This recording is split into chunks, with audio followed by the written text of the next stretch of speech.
श्री कृष्ण राधा वर गोकुलेश गोपाल गोवर्धन नाथ विष्णु गोपाल गोवर्धन नाथ विष्णु जिह्वे पिबस्वा मृतमेतदेव गोविन्द दामोदर माधवेति गोविन्द दामोदर माधवेति।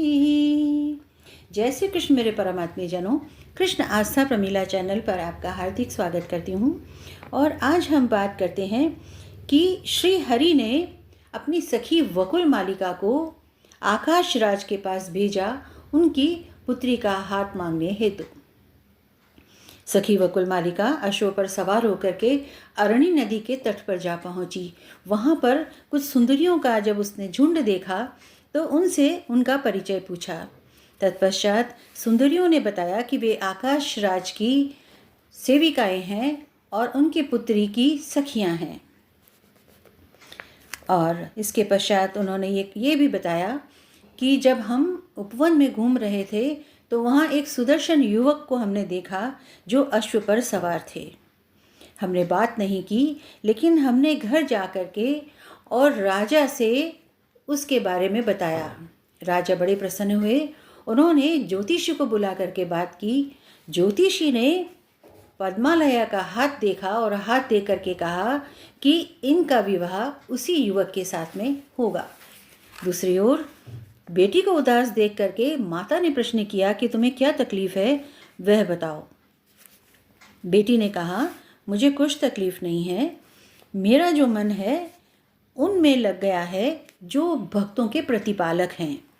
श्री हरि विष्णु श्याम सुंदर का मैं नित्य स्मरण करती हूँ, उन्हीं हरि अच्युत आदि का नाम लेती हूँ और उन्हीं के सहारे अपना जीवन धारण करना चाहती हूँ। यह सुन करके और वकुल मालिका को साथ में लेकर के महारानी ने राजा के पास जा कर के उनसे बात की। महाराज ने सुन करके सारी बात और कहा, ये बहुत ही शुभ बात है। तुरंत उन्होंने मंत्रियों को बुलाया और मंत्रियों को बुला करके और पुरोहितों को बुला करके उन्होंने कहा, मेरी पुत्री पद्मालया दिव्य रूप वाली अयोनिजा कन्या है, उसके लिए वेंकटाचल निवासी देवादिदेव भगवान नारायण ने याचना की है।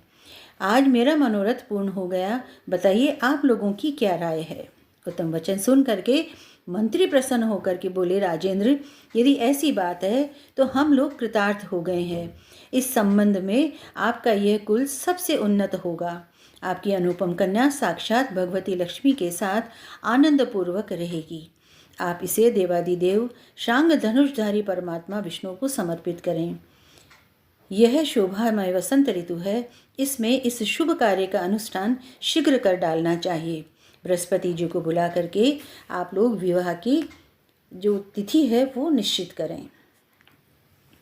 इसके पश्चात देवी का प्रिय करने वाले शुक रूपी दूत को वकुल मालिका के साथ भेज करके आकाश राज ने अपने पुत्र को वायु, इंद्र आदि देवताओं के बुलाने के कार्य में नियुक्त किया। साथ ही विश्वकर्मा को बुला करके अपने नगर की सजावट के काम में लगाया। विश्वकर्मा ने पल भर में अपना कार्य पूर्ण कर दिया। उधर वकुल मालिका अश्व पर सवार होकर के शुक के साथ में प्रस्थित हुई और वेंकटाचल पर जा पहुंची। देवालय के समीप जा करके और फिर शुक को अपने साथ में लेकर के मंदिर के भीतर गई।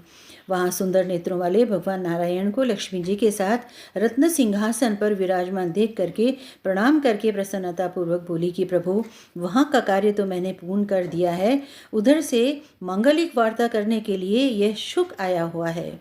तब भगवान की आज्ञा पाकर के शुक ने उन्हें प्रणाम किया और इस प्रकार कहा कि माधव, भूमि कन्या पद्मावती ने आपके पास ये संदेश भेजा है कि मुझे अंगीकार कीजिए।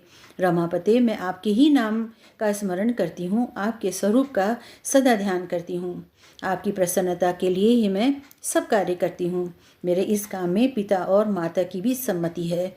मुझ पर कृपा करके मुझे अंगीकार कीजिए। शुक का यह प्रिय वचन सुनकर के श्रीहरि ने कहा, शुक जाओ और पद्मालया से इस प्रकार कहो कि देवी, श्री नारायण देव ने कहा है कि मैं देवताओं को साथ में लेकर के मंगलमय विवाह कार्य संपन्न करने के लिए अवश्य प्रस्तुत होता हूँ। अनेक अनेक मंगल कामनाओं के साथ फिर मिलते हैं श्रीहरि और पद्मालया के मंगल विवाह कार्य में। तब तक के लिए आप सभी को ढेरों ढेरों बधाइयाँ और मंगल कामनाएं।